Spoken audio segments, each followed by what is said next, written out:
Olá, tudo bem, estudante? Seja bem-vindo para mais uma aula aqui no Ciclo Educação, aula de Biologia com a professora Marisa Araújo, Marizinha e o Hermes. Tudo bem, Hermes? Então vamos lá, dando continuidade ao estudo dos reinos. A gente viu reinos parte 1, agora reinos parte 2. O que vamos aprender hoje? Vamos continuar estudando as características dos seres vivos, né? Lembra dos reinos? Vamos ver aqui hoje o reino Monera e o reino Protista, tá? Então vamos lá. Bem, nós temos aqui um meio de cultura, eu trouxe aqui para vocês na minha bancada, tá, gente? Esse é uma água cortada na Lagoa da Pampulha, provavelmente tem alga, fungos, protozoários, tá? Então aqui tem vários organismos aí de reinos diferentes, tá certo? Que são todos seres microscópicos. Então se eu colocar aqui na minha lâmina, no microscópio, né? O que será que eu vou ver? O que será isso aqui? Né? Movimentando um organismo unicelular. É uma bactéria, um organismo procarionte ou eucarionte? Vocês estão lembrados? Tentem lembrar aí. Olha só, aqui eu estou mostrando a célula com o núcleo desorganizado. O núcleo ele não está aí envolvido por uma membrana, que é a carioteca. Então, ele está todo aqui espalhado. Então, isso é um organismo, o que, gente? Procarionte, né? Estão vendo que apenas os ribossomos também como organelas, membrana, parede celular, cápsula, um flagelo aí, uma bactéria, tá, gente? Pertencente ao reino Monera, tá? Que são seres unicelulares, podem ser heterotróficas ou autotróficas, produzindo seu próprio alimento, né? Por fotossíntese ou quimiossíntese. Aeróbicos, quer dizer, precisa de oxigênio para o metabolismo, ou anaeróbicos. Exemplos, bactérias, cianobactérias.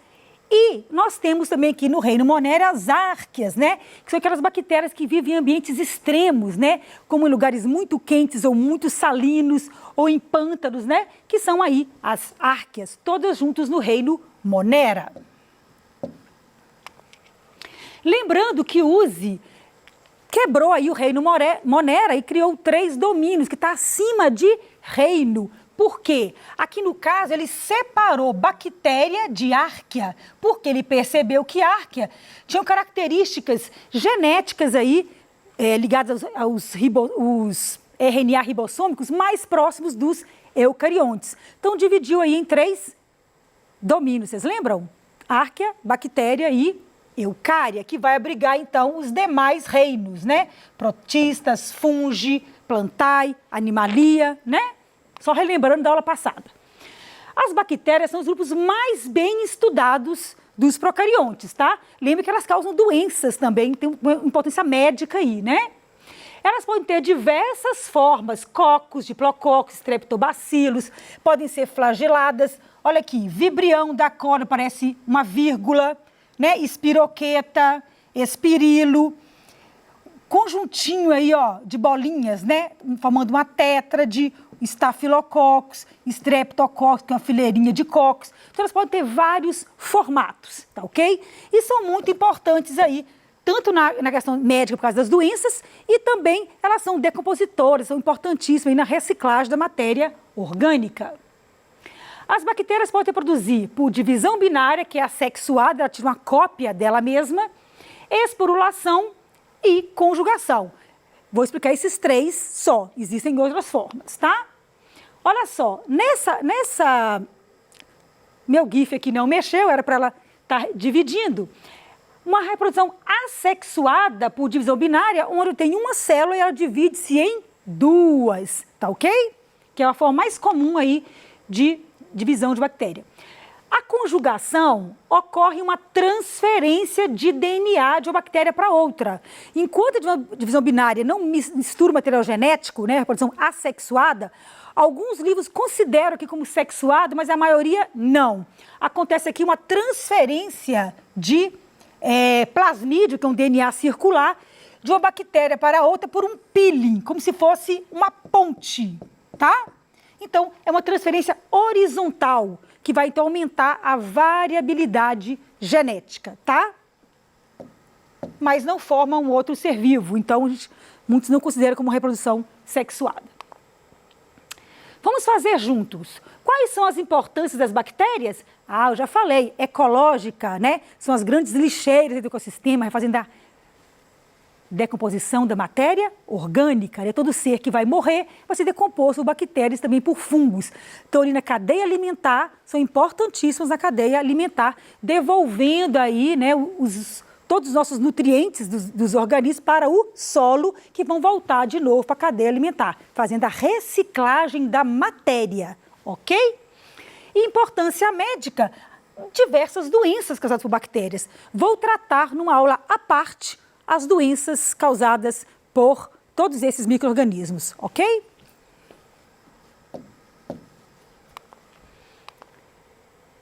E agora, o que será que está presente aqui no meu microscópio? Gente, essa célula é muito bonitinha, eu adoro, são protozoários. Esse é um protozoário ciliado. Você pode observar aqui, olha, tenta observar uns cílios batendo, mexendo, que é a estrutura de locomoção. É uma célula, dá para perceber ela movimentando lá dentro. Vocês vão ver aqui um outro detalhe interessante, aqui, ó. Ó, vacúolo contrátil, deve ter estudado já, né? A água entra por osmose, tem que sair, senão iria estourar, igual um barquinho enchendo d'água, e ele vai tirando água para fora aqui. Ó, encheu de água, vai esvaziar. Aqui, ó, nesse ponto aqui, que é o vacúolo contrátil, tá? De um paramécio, também ciliado. Olha os cílios batendo aqui ao redor, né? Organismo unicelular, eucarionte e heterotrófico, ok? São os protozoários. Também esse de vida livre, não causa doença nenhuma, importante na cadeia alimentar aquática, mas tem também protozoários que causam doença, como por exemplo, o que causa leishmaniose, tá? Tá ok? Um exemplo. Plasmódio da malária também. Aqui uma ameba, também, olha, unicelular, ela movimentando os pseudópodes, né, que são os falsos pés, tá vendo aqui, ó? Que bonitinho. Pois é, então são organismos aí que estão no grupo agora dos protistas, que dos protistas incluem os protozoários e as algas, tanto microscópicas quanto macroscópicas. Então a gente chama então de protoctista, tá? Esse reino. Reino protoctista. Porque com o Iraque, ele só colocava algas unicelulares, lembram da outra aula? Mas agora já inclui as algas também, que são o quê? Multicelulares, nesse grupo. Então a gente chama de protoctista. Então vamos lá, protozoários unicelulares e heterotróficos e as algas, que podem ser uni- ou pluricelulares e são autotróficos, quer dizer, produzem seu próprio alimento.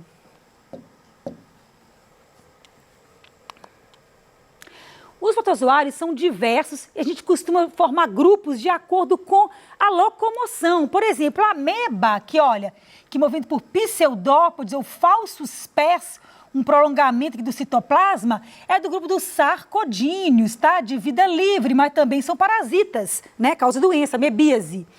Aqui a giardia lambra, que também causa giardíase, ela tem o quê? Flagelos, tá? Grupo dos flagelados. Também tem vida livre e parasitas. Paramécio, que eu mostrei agora para vocês, para esse chinelinho aqui, ó, tá? Ciliado. Vocês viram os cílios mexendo, né? Ciliados. E esporozoários que não tem aí, não locomovem, tá, gente? Exemplo aqui, toxoplasma, que causa a doença toxoplasmose. Então, o protozoário a gente divide os grupos de acordo com a locomoção, ok? Só para vocês lembrarem. Reprodução. Também assexuada aqui, divisão binária. Uma célula divide-se em duas. Não tem aqui variabilidade genética, é o mesmo organismo que dividiu. E aqui, no caso, uma conjugação aqui, uma troca de núcleos. Olha, eles têm macronúcleo e micronúcleo, e eles vão trocar aí de núcleo. Para quê? Mesma coisa, a transferência aí, né, de material genético, que vai aumentar a variabilidade genética. Para quê, Marizinha? Porque é importante ser diferente, que você tem mais chances adaptativas. Se todos aqueles protozoários tiverem aí, por exemplo, não resistirem a uma alta carga de poluentes, todos irão morrer, né? Então é importante aí ter essa variabilidade, tá certo? Para ter mais condições aí de adaptar ao ambiente, sobreviver e reproduzir, tá certo? Então, aqui uma outra forma de reprodução de protozoários.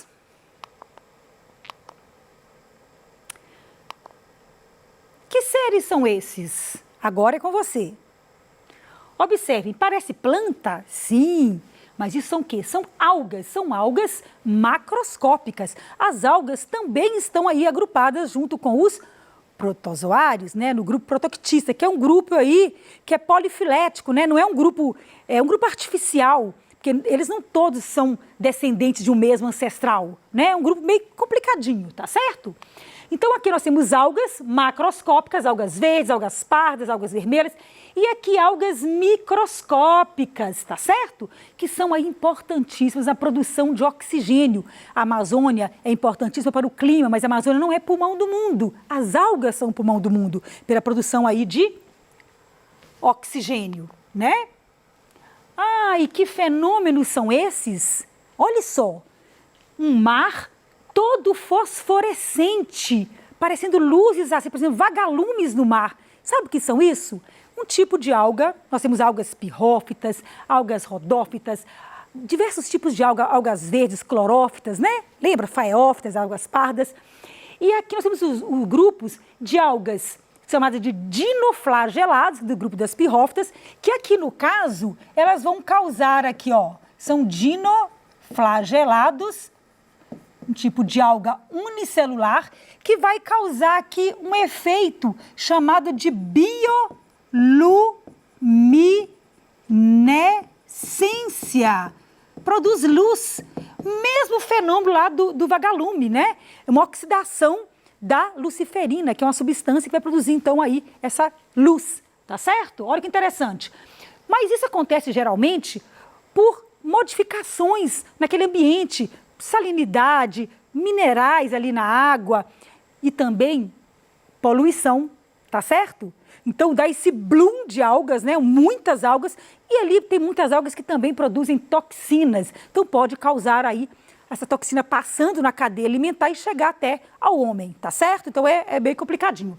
Aqui também, que é o fenômeno também causado por dinoflagelados, são algas pirrófitas, dinoflagelados, e chamado de maré vermelha, parece sangue, porque são... Desculpa aqui, gente. Porque, fui falar sangue, escrevi sangue. Oh, meu Deus. Porque maré vermelha são algas vermelhas, tá? Pirrófitas, pirro vem de fogo, lembra de fogo, algas vermelhas, e também um fenômeno causado por alterações ali no ambiente e que vão produzir substâncias tóxicas e podem levar à morte de milhares de peixes. Lá aconteceu na África, em 62, uma morte de mais de 100 toneladas de peixes por causa de toxinas aí, tá certo, gente? Então aí é um desequilíbrio ambiental aí causado por algas, mas que dá um fenômeno bem bonito de se ver, não é isso? Vamos lá, grupo dos fungos, agora grupo fungi. Fungos também são importantíssimos, porque são os decompositores na cadeia alimentar e também causam doenças, tá? Aqui era meu esse morango, gente, estragou na minha geladeira, tá? Dá pra ver aqui, parecendo um algodãozinho, tá? São os fungos. Os fungos são heterotróficos por absorção, eles absorvem, eles não comem, igual eu sou heterotrófica, mas eu como o alimento. Né? O fungo, ele é heterotrófico como eu, mas ele absorve, tá? Libera enzimas e absorve. Podem ser uni ou pluricelulares, eucariontes, núcleo organizado, parede celular de quitina, como aí os artrópodes, né? E armazenam, como nós, o glicogênio. Nossa glicose é guardada em saquinhos de glicogênio e eles então parecem um pouco com o reino animal, né? Só para vocês lembrarem aí das características dos fungos. Anatomia de um fungo, olha só, nós temos aqui, olha, um chapéuzinho do cogumelo aqui, tá? Isso é a gente chama de corpo de frutificação. E nós temos aqui, olha, essas células compridinhas, como que a gente chama? Coloquei aqui para vocês, ó. Vocês lembram? Opa, tudo rabiscado? Chamam hifas, tá? Hifas, esse filamento do fungo. E o conjunto de hifas se chama micélio, tá? Tá ok? Olha, gente, aqui na minha mesa, eu trouxe aqui para vocês Um fungo, vou tentar pegá-lo aqui, espera só um pouquinho. É aqui um fungo que a gente compra no supermercado, tá? Um champignon, tá? Ou fungo de Paris, um agaricus.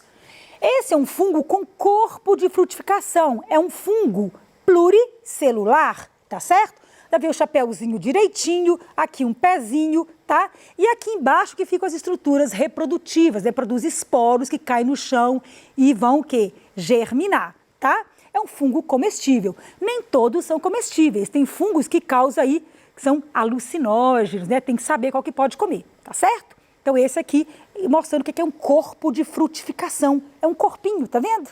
Tá uma estrutura aí visível.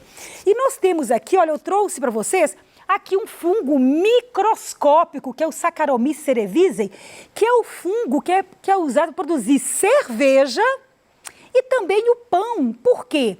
Ele faz aqui, né, um processo de respiração, de fermentação alcoólica, ele quebra a glicose de forma incompleta, quebra ela em gás carbônico.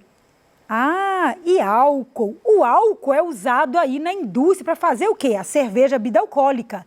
Mas na padaria, eles usam o gás carbônico. Olha aqui, eu misturei aqui fermento e açúcar, que é glicose, alimento para o fungo. Ele, então, fermentou, né, o metabolismo dele. O que está nesse balão é o quê? Gás carbônico. Por isso que o pão cresce, porque produz gás carbônico e faz ele crescer. Aqui no caso o fermento biológico aqui, tá, gente? Que você acha, né, para comprar e fazer então o pão. Então aqui uma utilidade de um fungo microscópico, Saccharomyces cerevisiae, tá? Deixa eu pegar aqui a minha caneta.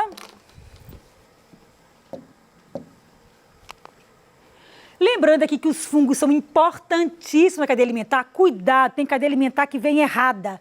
Não vem essas setas aqui, vem só as de cima, como se só o gavião fosse decomposto. Todas as setas de todos os níveis tróficos têm que ir para os fungos. Que tanto a planta, quanto o grilo, quanto o sapo, quanto a cobra, quando morrerem, vão ser decompostos por fungos e também protozoários, né? Eles são aí os decompositores na cadeia alimentar, né? São importantíssimos na reciclagem da matéria orgânica, ok? Função dos fungos, médica, penicillium, um fungo que produz a penicilina, que foi o primeiro antibiótico aí, tá? Produz penicilina. Fermentos biológicos, acabei de mostrar para vocês, o fermento aí produzindo, né, o gás carbônico. Decompositores da matéria orgânica, comestíveis, como o seu agaricus aqui, é o fungo de Paris, que a gente come. Micorriza, que são associações com raiz de planta e ajudam na fixação do nitrogênio, estão lembrados? E também formando os líquens nas árvores, aquelas manchinhas nas árvores, que são associações de algas e fungos, que são bioindicadores de qualidade de ar, tá certo? Os dois aí ficam grudadinhos na relação mutualística ou simbiótica, tá? Um ajudando o outro. Viu? Todos esses organismos aí são muito interessantes e importantes na nossa vida. Aqui esquema, só para vocês lembrarem, estudar depois com professores de vocês, mandar perguntas para mim. A divisão dos fungos, né? Zigomicetos, como o fungo mofo do pão, ascomicetos, basidiomicetos, como aquele que eu trouxe, né? O agaricus ali, que é o champignon, tá certo? Quitridiomicetos, mas nós não vamos entrar nesse detalhe hoje, tá certo? É uma outra aula com maior complexidade, mas tem vários grupos de fungos de acordo com as estruturas reprodutivas, que são os basidiósporos, ascósporos, lembram? Bem, reprodução de fungos, essas hifas, elas podem se encontrar, juntar aí núcleos, formando zigoto, depois sofrem meiose e os esporos caem no chão e germinam e espalham no ambiente. Por isso que os fungos aí rapidamente se espalham, tá? Porque produzem esporos, numa alternância de geração, fase sexuada e assexuada. Bem, o tempo nosso acabou, minha referência bibliográfica foi essa. Espero que tenham gostado e mande sua dúvida para mim, tá certo? Um grande beijo e até a próxima aula.